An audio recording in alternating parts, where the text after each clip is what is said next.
on YouTube. And so we'll talk to him. And he's very vocal about a lot of the stuff that go on with the Yankees because, obviously his dad played in the major leagues, and he's a huge Yankee backer, and he hates to see some of the stuff that's happened since June 15th. So Unloaded on Yankees Unloaded. He's the host for Yankees Unloaded on YouTube. So he will join us coming up at 3:25. But let's just go back a ways to June 15th. The Yankees were 50-23.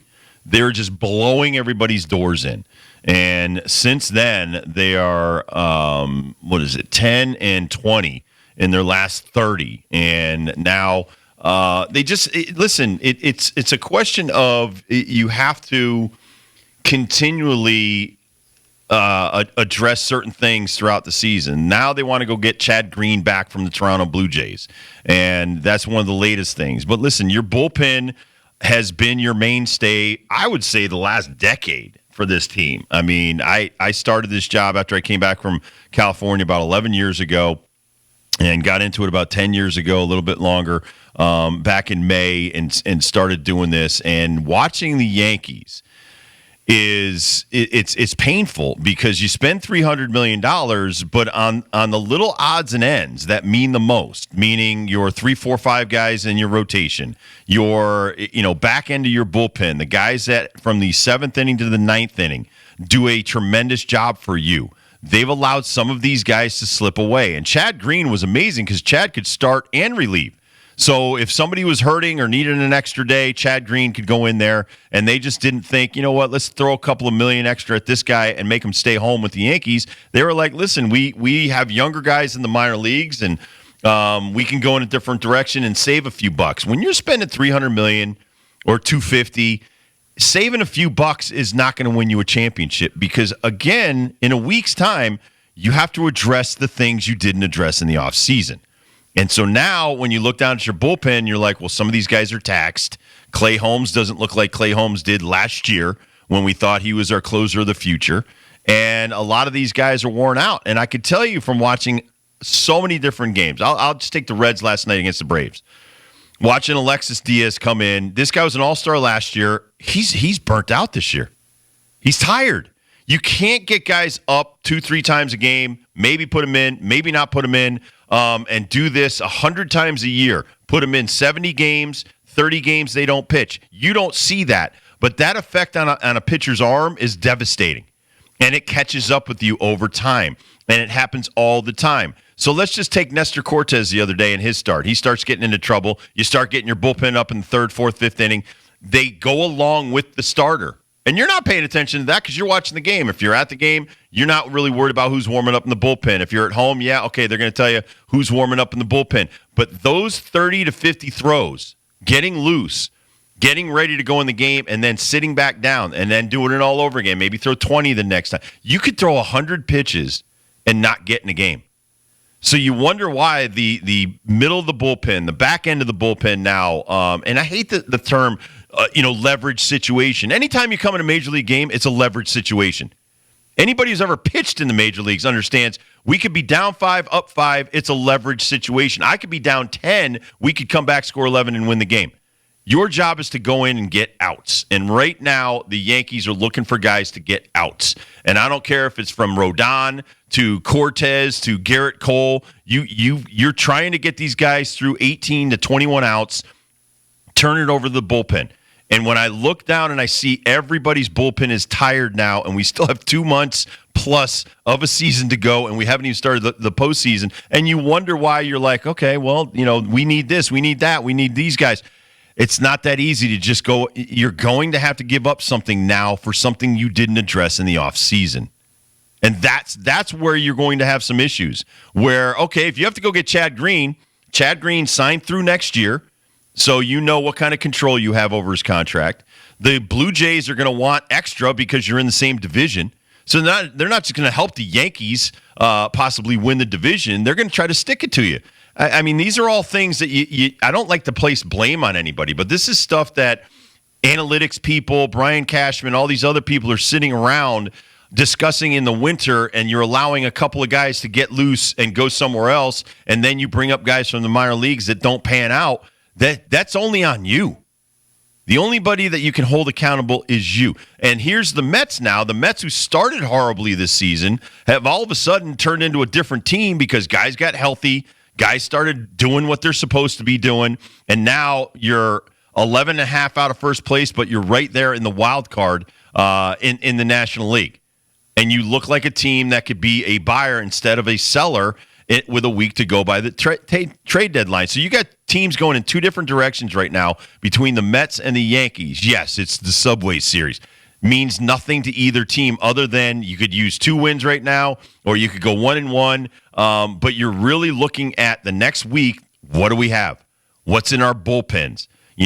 Severino, a guy that the Yankees controlled and they let get loose in free agency, is dealing now for the Mets.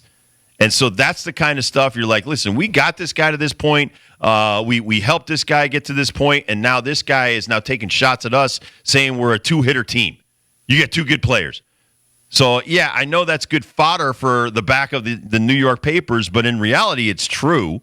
The Mets don't have more superstars, but they have a better team because they know what their weaknesses and strengths are right now. Yankees still think that they're a powerhouse team, that Rizzo is healthy, and Stanton is – those guys aren't healthy. So the guys like, and I said this 2 years ago about Volpe, Cabrera, all these – unless you put together 3 consistent years, don't tell me how good a guy is. Trevino, I remember 2 years ago. Trevino's an all-star. Really? Because Trevino, a lot of guys dropped out. That's right, and a lot of these guys again can flash some greatness, but when you make adjustments to them, they have to make adjustments back. Volpe's making little adjustments here and there. He's got flashes of greatness here and there. Solid shortstop, but listen, when you had Didi Gregorius follow in Jeter's footsteps so well, you got to be a really good shortstop to follow that up. And so that's the problem the Yankees have. When you have had so many years of success with bringing in superstars, trading for superstars, and then you try to build from the minor leagues up, your fans have no patience. And Nick, I know you're a Yankees fan, and for you, we've had this discussion about Volpe or Cabrera or some of these other guys. Do you feel like the Yankees need to go supplement those guys in the lineup for Soto and Judge, and should you re-sign Soto for $600 million? I think Soto. I think he deserves a blank check. I think he's proven early on in his career. I mean, it feels like he's been in the league for about 10 years already, but he's one of those players that's a generational type talent. He has that line drive, flat plane swing. He still manages to crank out about 35, 33 homers a year. Batting 300 consistently throughout his career so far. He's just a great situational hitter, has one of the best eyes. He has the most walks in the major leagues through the first, I think, 5 years of his career compared to anybody since 2018. He's got 80 walks, 71 strikeouts. So anybody that walks more than they strike out is phenomenal. He's got a .435 on base percentage. Judge, 109 strikeouts, 75 walks, the identical on base percentage between the two guys. But it drops off drastically after that. That's the biggest problem here is you can't have Verdugo drop off and all these other guys drop off to like a 300 on base percentage, 289 for Gleyber Torres. I mean, some of these guys, again, they have to be Gold Glove defenders in my mind if they're not going to be even a mediocre hitter. Well, that's the problem. So Torres is not a good defender. Volpe is. Cabrera is a pretty decent guy. He can move around. He can play third really well. But the problem is your third baseman you think is going to be a big power guy. He's batting 230. Look at Curt's team. If you look at the Red Sox, you've got Devers at third, where sometimes Devers looks like he's never played third before. Most of the time he makes some good routine and great plays. But he's crushing the ball. Right, but he crushes the ball. Yeah. He is most of their lineup now. But O'Neal's doing a nice job, and some of the other guys are. So really between the two of you guys, are you both in? Are you both buying?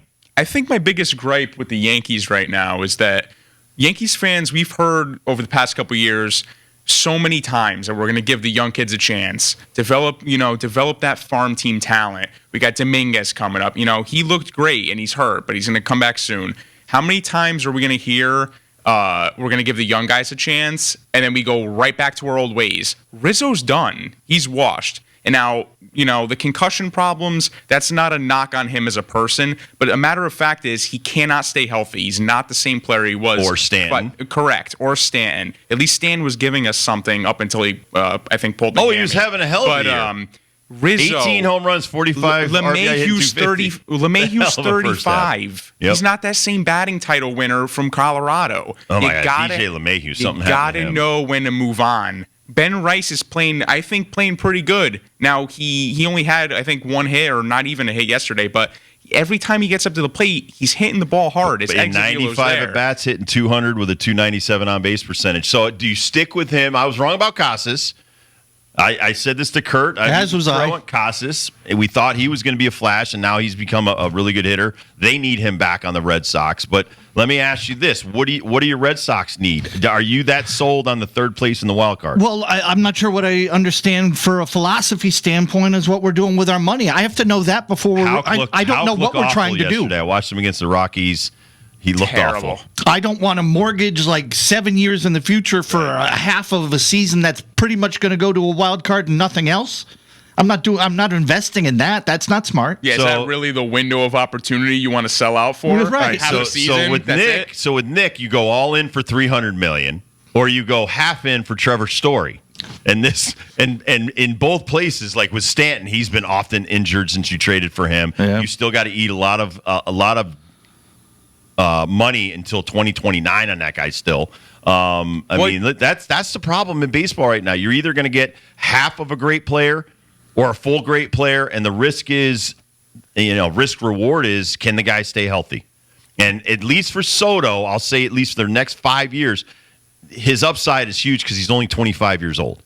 It's like Devers. Devers is like 25, 26 years old. Devers is going to be consistent. I love watching Devers. Every at-bat between Soto and Devers is all in. I love both players equally. I mean, it's like, yes, one guy annoys me a little bit more, Soto, because of some of the stuff that he does. But again, I get past that because he's productive.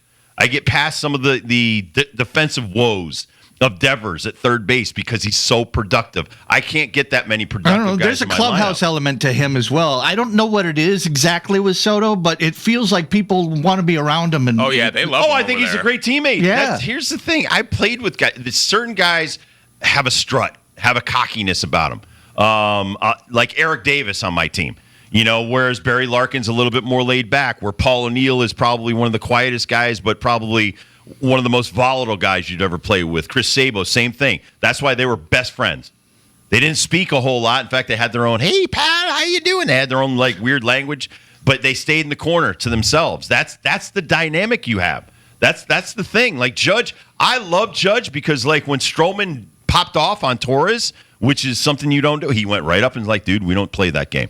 He did it quietly. He didn't show the guy up. He didn't have a big fight with him. And I think Stroman kind of responded to that, hey, at least you treated me with some respect. And he was like, listen, I was getting out of control and stuff like that. That's more of his thing. And they worked it out. That's a team leader. So I think both teams have enough leadership, but they're both weak in certain areas. That's the problem. And I think both teams have too much to go out there and do it at the trade deadline. The one thing I do like about the Red Sox over the Yankees is I think Core's got more pull in the locker room, and I think Boone doesn't. I think that they make he's a figurehead. They make way too many managing mistakes above Boone, and then Boone's got to run around trying to fix this thing that they're breaking all the time. So it's really difficult. But both teams are in the mix right now with a week to go before the deadline. I just don't understand why there's so much tinkering with the lineup all the time. Jahmai Jones should never see another at-bat in 1 through 9. I don't care where he is. What about Trent Grisham? Pretty good center fielder. I don't care. He's one of the most lackadaisical-looking outfielders I've ever seen. He covers a lot of ground. You got Verdugo, though, from the Red Sox. I ain't say he's much better. Now, he played great towards the beginning, but, he's a tough one. If you're gonna have that bravado about you, we're gonna. But he's like more Torres. from you. When you're hitting in front or behind Soto and Judge, you see a lot of fastballs. You're going to. And O'Neill and Devers for the Red Sox. If you're hitting around those guys and you can't hit, I got no use for you because you're seeing nothing but fastballs. If I'm facing you guys, those are the guys that I really got to bear down on because I can't let them beat me. So I attack the other guys. And so right now, I mean, that's the thing. Like Torres and Verdugo, they got some decent power numbers, but their on base percentage is terrible. Way too many strikeouts. And that's a situation where it's like you got to have people on base for Soto to drive in. You got to have people on base for Devers to drive in. And when these guys aren't getting on base in front of them, that's when both teams struggle. How long do you stick with a guy that's got he's a roller coaster, this Verdugo. I mean, you don't know what you're going to get. You're going to get some good stretches of really good baseball, and then you're going to go through some real crap. Where he literally loses you games. Yes. He lost us the game. Lost you that game. The Orioles. Yes. Yep. I mean, and that's not the first time this season where he takes that jab step in and then it goes flying over his head. I mean, you're a player who's been in the league now for several years. You're supposed to be a great outfielder. He makes great plays. The only thing I can say to that for both of you guys is I know these guys don't work as hard as, and I hate to say in my day, because our guys took live balls off the bat. What I just learned in Cincinnati shocked me.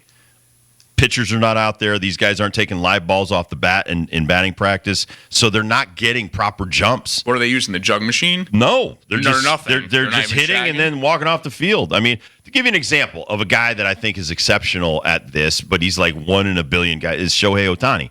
Never goes steps on the field unless he takes some ground balls or fly balls or whatever. Right now, he's not a fielder, so all he does is hit in the cage and come out for the game. To be that good at not preparing as far as the being a one-way player as opposed to a two-way player, Verdugo's got to prepare for defense.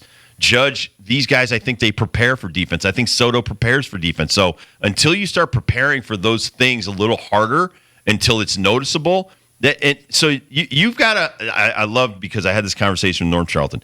You want to practice not so you want to practice so much that you can't fail.